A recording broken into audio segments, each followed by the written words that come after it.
Big bucks for big wigs. The pay gap between Canada's top CEOs and the average worker continues to grow. A new Canadian Centre for Policy Alternatives report says 100 of Canada's highest paid CEOs made an average of $16.2 million in 2024. Now hold your breath for this next piece of data. That's about 248 times more than the average Canadian worker and surpasses the previous record of $14.9 million set in 2022. The CEO of Shopify topped the list with a paycheck of over $205 million. With me now to discuss this further is Economist Colin Mang. Hi, Colin. Great to see you and Happy New Year. Happy New Year to you as well. But let's talk about this data. Quite surprising for many. We always knew that CEOs were paid more, but the surprise is the widening gap. That is pretty shocking, Colin. Talk to us more about that. Yeah, there's a few reasons for this, and the big one is the way that CEOs are compensated. They receive base salary, but on top of that, much of the pay, about 85% of CEO pay now, is based on performance measures. So things like the increase in the stock price, improvements in productivity within the business.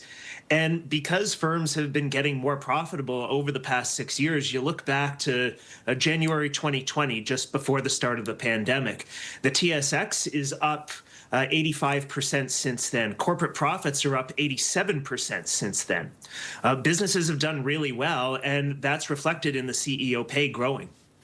That's the point. That is reflective of the CEO's pay growing. But what about those who are working in these companies? Do they also end up seeing the benefits and bonuses like the way they should?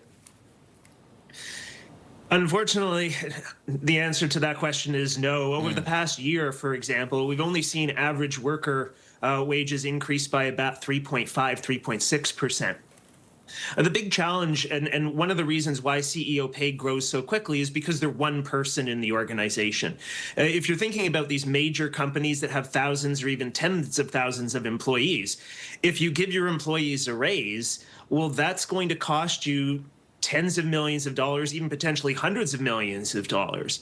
If you give your CEO an extra couple of million, that doesn't really hit the profitability of the business in the same way as giving workers a increase in their wages.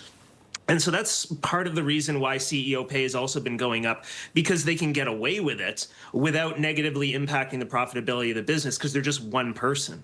But Colin, what does this disparity really tell you about the state of affairs? Because the income of the average worker continues to lag behind rising living costs in the country, whereas the others, some of the top executives, as we just pointed out, are earning over 200 times more.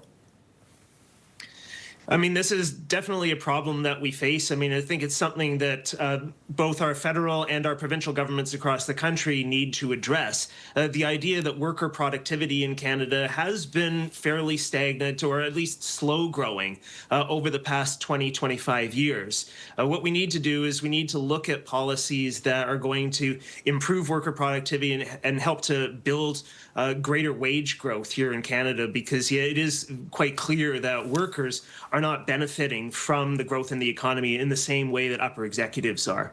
Here's another piece of data for our viewers. We understand that top CEOs already made a Canadian worker's average salary by this morning, instead of somebody who's working 365 days a year. So do you see that sort of a trend really continuing? You spoke about some policies and measures that can kick in, but is that realistically possible, Colin? I mean, to close the gap would be very challenging. Again, the big problem is that, well, the CEO is one person in the company. So if you increase their wage, it doesn't negatively impact the profitability that much. Whereas if you're talking about giving raises to all of your workers, that's going to have a very big impact on the company's profitability. And I think shareholders would notice that. So that has been one of the biggest challenges that we've seen. One of the reasons why CEOs have been able to increase their own pay while not delivering the same types of wage growth to working people. And unfortunately, that's just the reality of the market that we face right now. Yeah. What does it do to motivation levels to people in the company then? Yeah, I mean, I think when workers look at some of these issues and they see that their managers are getting increasing wages, that can be a demotivating factor, certainly. In unionized workplaces, I mean, what we see are unions pushing back against this idea and demanding greater pay for workers. But if you're in a non-unionized workplace, you don't have the right to strike. Then you don't have a lot of bargaining power as an individual employee to try to negotiate higher wages. We did see after the COVID pandemic, there was a bit of job churn in Canada with employees looking for better opportunities. If they were unsatisfied with their wages, they would look elsewhere. And people who did change jobs typically saw 8 or even 10% salary growth by doing that. But in the current economic situation, that's not really a feasible strategy right now to try to increase your own compensation, changing employers.